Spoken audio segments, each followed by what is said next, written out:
Hello everybody, in today's video I'm going to be talking about how to keep the blue neon RASBORA. Now this applies honestly to most Axelrodi RASBORA species, so that being the green neon RASBORA, the red neon RASBORA, and the blue neon RASBORA. These water parameters for the most part apply to all of them. There might be subtle differences in the wild, but for the most part, they're very similar. These guys are fairly easy to keep. I would say beginner friendly for the most part. You won't really have much trouble keeping these as long as you provide them with, well, they don't really care if it's acidic or not. But I would try to get your water to a low TDS or a low pH. Doesn't really matter though. They can thrive in, neutral pHs very easily, or even higher alkaline waters. But you just might have, less luck with them, I would say. They're very easy to keep for the most part though.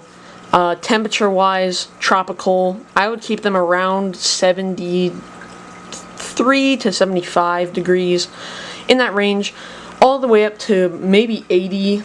You could definitely go, but don't keep them too cold, or else you could face some die-offs. I keep them at around 73 to 75 degrees, and they do really well for me. Now, I have had one incident where I killed off like 6. That was in a completely different setup, but I pretty much added just like cold water. That wasn't nearly as close to the temperature, and I did probably 20 to 50% water change. I know that's a big range, but like I don't really remember it well because it was probably like a year ago, and I killed off my whole colony. So don't do that. They're not that hardy to do stuff like that with, but they're still very hardy. I've never had any one of these die-offs. And I've had these for probably 6 months. I have 18 in here of the blue neon and the red neon RASBORA, Axelrodi RASBORA. They're with 12 some fungi RASBORAs, 4 serpent loaches, and 2 pairs of galaxy albino guppies.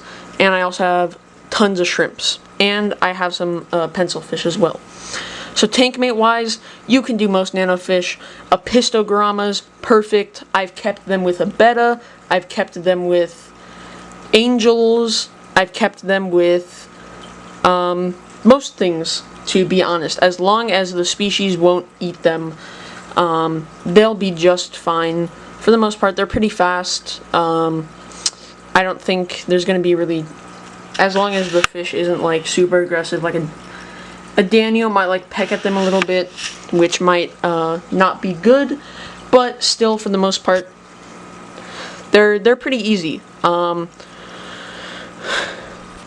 Those articles and videos that say that they're intermediate aren't really true.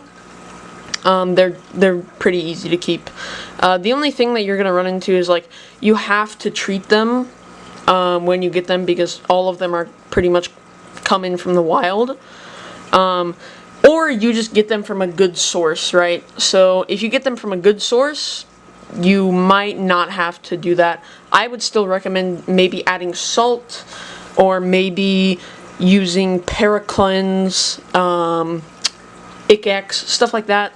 The quarantine trio would be good for these guys, but for the most part, they're very easy. I didn't treat these guys at all, and I've had 0 die-off. I got these from Aquahuna. So, yeah, and they're pretty much a wholesaler. And they came in very good. Yeah, in general, planted tank is always good. I know this tank looks like high-tech or whatever. It's really not. It's very simple. And very easy to maintain. All I do is top off water, and I have like pothos and stuff up there, and bamboo, and I just have a lot of plants. So yeah, thank you guys so much for watching.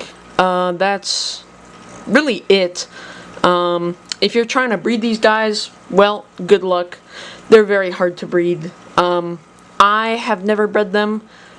Then again, I have never tried to breed them. I've never experimented.